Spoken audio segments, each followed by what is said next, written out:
Hello everyone, my name is doctor Rakhi Waykar. यदि आपकी खांसी बहुत लंबे समय से बनी है, ठीक नहीं हो रही, आपने काफ़ी सिरप पी चुके, काफ़ी मेडिसिन ले चुके, उसके बाद भी आपकी खांसी ठीक नहीं हो रही, आपका पीछा नहीं छोड़ रही है, तो आज हम आपको होम्योपैथी की वो 3 मेडिसिन बताएंगे जिसके द्वारा आपकी खांसी पूरी तरह से ठीक हो जाएंगी।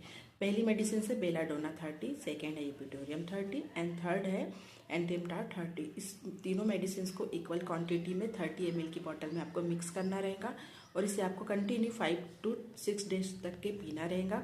सुबह शाम दोपहर रात 4 टाइम लेना रहेगा, 4 ड्रॉप्स लेना रहेगा डायरेक्ट टंग पे। जाते वीडियो को लाइक, चैनल को सब्सक्राइब कीजिएगा। धन्यवाद दोस्तों।